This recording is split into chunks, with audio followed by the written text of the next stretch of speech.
ബങ്കറുകൾ വീണ്ടും സജീവമാകുന്നുവോ? അമേരിക്ക തകർത്തു എന്ന് പ്രഖ്യാപിച്ച ആണവ കേന്ദ്രത്തിൽ വീണ്ടും നിർമ്മാണം. ഇറാന്റെ നീക്കം ലോകത്തെ ആശങ്കയിലാഴ്ത്തുന്നു.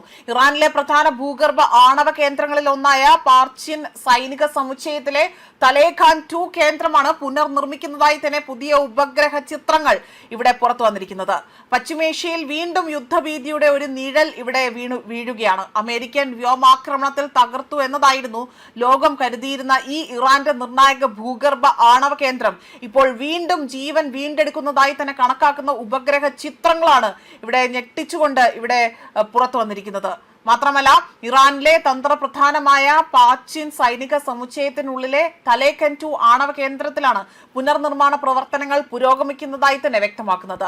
അമേരിക്കയുടെ ആക്രമണത്തിന് പിന്നാലെ തന്നെ കനത്ത നാശനഷ്ടം സംഭവിച്ച ഈ കേന്ദ്രം വീണ്ടും സജീവമാകുന്നത് വെറും നിർമ്മാണ പ്രവർത്തനം മാത്രമാണോ, അതോ ഇറാന്റെ ആണവ പദ്ധതിയുടെ 2ാം ഘട്ട തുടക്കമാണോ എന്ന ആശങ്കയാണ് ലോകത്തിപ്പോൾ ശക്തമാകുന്നത്. അമേരിക്കൻ മാധ്യമമായ CNN സുരക്ഷാ ഗവേഷണ സ്ഥാപനമായ institute for science and international സെക്യൂരിറ്റിയും സംയുക്തമായി വിശകലനം ചെയ്ത ഉപഗ്രഹ ചിത്രമാണ് ഇപ്പോൾ പുറത്തു വന്നിരിക്കുന്നത്. ജൂൺ മുതൽ ജൂലൈ വരെയുള്ള ചിത്രങ്ങളിൽ ഭൂഗർഭ സമുച്ചയത്തിന് മുകളിൽ പുതിയ നിർമ്മാണ സാമഗ്രികളും വാഹന സഞ്ചാരവും പ്രവർത്തനങ്ങളും വ്യക്തമായ അടയാളങ്ങളും ഇവിടെ കണ്ടെത്തിയിട്ടുണ്ട്.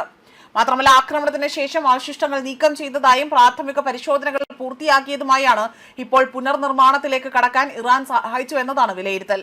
ഭൂഗർഭ പരീക്ഷണ അറകളും ആണവ ഗവേഷണ ഉപകരണങ്ങളും നിലനിൽക്കുന്ന കേന്ദ്രം വീണ്ടും പ്രവർത്തനക്ഷമമാകുമോ എന്ന ചോദ്യമാണ് ഇപ്പോൾ അന്താരാഷ്ട്ര തലത്തിൽ ഉയരുന്നത്.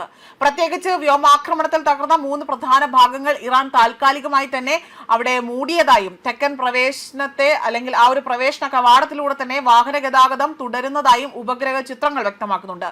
ആക്രമണത്തിന് ശേഷം അവിടെ ഉപയോഗിക്കാൻ കഴിയുന്ന ഏക ഒരു പ്രവേശന മാർഗം അതായിരുന്നു എന്നതും ശ്രദ്ധേയമാണ്. ഇതോടുകൂടി തന്നെ അമേരിക്കയുടെ ആക്രമണം ഇറാന്റെ ആണവ പദ്ധതിയെ അവസാനിപ്പിച്ചോ അതോ ഏതാനും ആഴ്ചകൾ മാത്രം പിന്നോട്ടടിച്ചോ എന്ന ചർച്ചകൾ വീണ്ടും ശക്തമാവുകയാണ്. ഇറാൻ തങ്ങളുടെ ആണവശേഷി പുനഃസ്ഥാപിക്കാൻ ശ്രമിക്കുകയാണ് എങ്കിൽ പശ്ചിമേഷ്യയിൽ പുതിയ സൈനിക സംഘർഷങ്ങൾക്ക് വാതിൽ തുറക്കുമെന്നതും ഇവിടെ കരുതപ്പെടുന്നുണ്ട്. അതേസമയം വലിയ തോതിൽ തകർന്ന വടക്കൻ പ്രവേശ കവാടം ഇപ്പോഴും ഉപയോഗിക്കാൻ കഴിയുന്ന നിലയിലല്ല. ജൂൺ 18 നിരവധി ട്രാക്കുകൾ, വലിയ ക്രെയിനുകൾ ഇവിടെ സ്ഥലത്തെത്തിയിരുന്നു. ഇതോടുകൂടി തന്നെ ആണവ കേന്ദ്രത്തിന്റെ പുനർനിർമ്മാണം സജീവമാവുകയാണ്. തകർന്ന ആസ്ഥാന മന്ത്രി അവശിഷ്ടങ്ങളും തൊഴിലാളികൾ നീക്കം ചെയ്തു. ജൂൺ 20 ചിത്രങ്ങളിൽ തലേഖാൻ 2 സമുച്ചയത്തിന് ചുറ്റുമുള്ള പ്രദേശങ്ങൾ വൃത്തിയാക്കിയതായി തന്നെ കാണാൻ സാധിക്കുന്നുണ്ട്. മൺടോൺ ടെക്നോളജീസ് ജൂൺ 22 ജൂലൈ 7 അവിടെ പകർത്തിയ ചിത്രങ്ങൾ താൽക്കാലിക അറ്റകുറ്റപ്പണികളിൽ നിന്ന് സ്ഥിരം പുനർനിർമ്മാണത്തിലേക്ക് ഇറാൻ കടന്നതായി തന്നെ അവിടെ സാക്ഷ്യപ്പെടുത്തുന്നുണ്ട്. ജൂൺ 22 ബോംബ് പതിച്ച സ്ഥലങ്ങൾക്ക് ചുറ്റുമുള്ള മണ്ണ് മാറ്റുന്ന പ്രവർത്തനങ്ങൾ നടന്നു വരികയാണ്. അതേസമയം ഭൂഗർഭ കേന്ദ്രത്തിന്റെ തെക്കുകിഴക്കൻ ഭാഗം കൂടുതൽ ബലപ്പെടുത്തുന്നതിനായി തന്നെ പുതിയ കോൺക്രീറ്റ് ഉപയോഗിക്കുന്നതിലും ചിത്രങ്ങൾ വ്യക്തമാണ്. ജൂലൈ 7 ക്രെയിൻ ബോംബ് പതിച്ച ഭാഗത്ത് അതിന് മുകളിൽ പ്രവർത്തിക്കുന്നതും കേടുപാടുകൾ സംഭവിച്ച മേൽക്കൂരകളിലേക്ക് പ്രവേശനം കൂടുതൽ എളുപ്പമാക്കുന്നതും ചിത്രത്തിൽ കാണാൻ സാധിക്കുന്നുണ്ട്.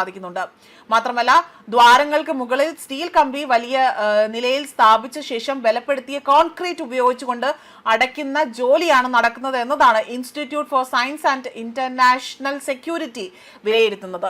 2026 സംഘർഷത്തിന്റെ അതായത് ആ ഒരു സംഘർഷം നടന്നതിനിടെ തലേഖാൻ 2 കേന്ദ്രം 2 ഘട്ടങ്ങളിലായി തന്നെ ആക്രമിക്കപ്പെട്ടിരുന്നു. മാർച്ച് 11 കൂടിയായിരുന്നു ആദ്യ ആക്രമണം. ഭൂഗർഭ കേന്ദ്രം തകർന്നതോടുകൂടി തന്നെ സംരക്ഷണ ഭിത്തിയും തകർന്നു വീണു.